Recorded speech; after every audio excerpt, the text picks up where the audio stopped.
Hi everyone, welcome to the instructor video on how to use the PIE+T model to write the close reading essay. In case you need the reminder, here's a refresher on the global expectations for the close reading essay.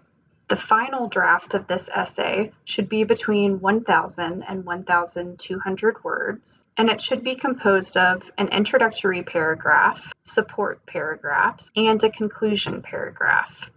The introduction should set up the essay's main ideas and end with a concise, argumentative thesis statement. In total, the introduction paragraph should be around 150 words. The support paragraphs should effectively follow the PIE+T model, which we'll unpack in a second, and each of these paragraphs should work together in order to support that thesis statement. Most successful support paragraphs will be between 235 and 275 words.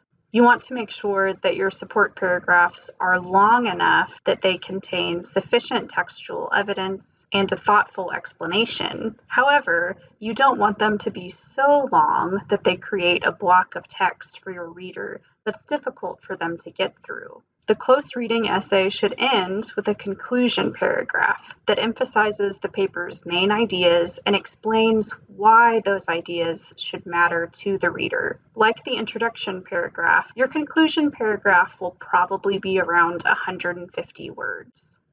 I know looking at specifics about word requirements can cause students a little bit of anxiety, but here I want to pause and say, don't panic. Longer papers can seem like an impossible undertaking, but they are much more achievable when you outline, that is, when you plan your paper before you sit down to write the first full draft. You should also spend some time seriously thinking about and analyzing the passage that you've chosen to close read. Turn those annotations that you made for the proposal into complete sentences, and then edit those sentences so that they can be useful in your essay. Now let's look at some strategies that can help you approach both of these items. Let's start with the introduction. Your introduction should begin by briefly introducing the source material. You'll need to state the work's title, its author, and provide some context for the passage that you've selected to close read. Your introduction should end with your thesis, that is, your major argumentative claim. Your thesis should be as succinct and as clear as possible, but you'll need to make sure that it answers this question. How are certain literary devices working in the passage that you've selected? And why are those devices significant to the reader's understanding of the passage and, by extension, the novel as a whole? And don't worry if you revise your thesis multiple times throughout the drafting process. It's a complex sentence that's doing a lot of work, so it deserves a lot of attention. You'll utilize the PIE+T model throughout each of your support paragraphs. And given the parameters of the word requirement for this assignment, you should probably plan to write 3 support paragraphs. When you start to outline these sections of your paper, remember that each support paragraph should be made up of 4 components: point, illustration, explanation, and transition. That's where we get PIE+T. The point is the topic sentence. It's the main idea of this support paragraph. Most importantly, each point, each topic sentence should relate back to your thesis. Together, your topic sentences should create a kind of through line throughout your paper. They should be connected, and they should all be working together to help prove to your reader why your thesis is correct. Of course, you can't just make these broad claims and move on, so that's why illustrations become so important. Think of illustrations as textual evidence in the form of quotes or paraphrases that support your topic sentence. For this assignment, your illustrations are going to be key details taken from the passage that you're going to close read. They can be words or phrases or whole sentences. No matter what kind of textual evidence you choose, however, each piece should be accompanied by a correct parenthetical citation, and you can check the format of those citations using Purdue OWL. and I'll include the link to Purdue OWL in the video description. After you've presented that textual evidence, then you'll need to sufficiently explain it to your reader. The explanation portion of your support paragraph should probably be the longest subsection. Through your explanation, you'll need to connect textual evidence to the topic sentence. In other words, you're going to use the explanation to connect the dots for your reader. Lead them through how you use this textual evidence and your close reading skills to arrive at your point, the topic sentence. Rather than implying these connections, you need to explicitly state them.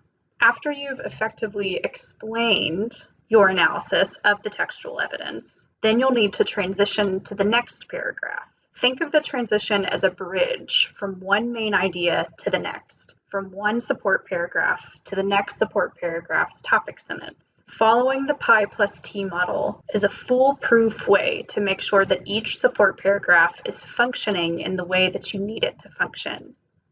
That being said, I do have some suggestions for how to best utilize the PIE+T model to write your support paragraphs. My first suggestion is to really take your time organizing and explaining your ideas. And in order to accomplish this item, here are a few questions that you should ask yourself before you sit down to start drafting.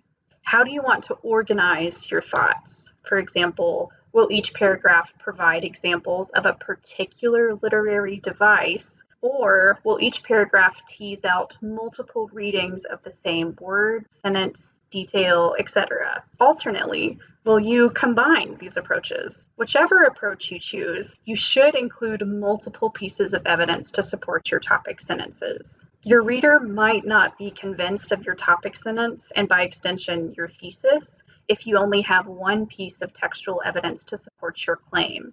So I recommend using 2, maybe even 3 pieces of textual evidence per support paragraph. I also think it's worth remembering here that the ultimate goal with the close reading essay is to make or generate meaning from the passage that you've selected. So if you ever feel stuck or at a loss of where to go next in your drafting process, take a step back and ask yourself that question. Are my points suggesting cohesive meaning to my target audience? You'll follow up your support paragraphs with a conclusion paragraph. And in this section of your paper, you'll need to restate your thesis and leave your reader with some thoughts on why this conversation matters, both within and outside of literary criticism. Simply put, why should your reader care about this close reading? How significantly does a close reading of this particular passage help readers of the novel better understand its literary devices and its overall message? You might be thinking, okay, Alex, this is a lot of information. Where exactly am I supposed to start? And don't worry, I have an answer for that question too. I really recommend starting drafting the close reading essay by not drafting at all. Rather, I recommend you start the outlining process instead. It's much easier and it's much lower stakes.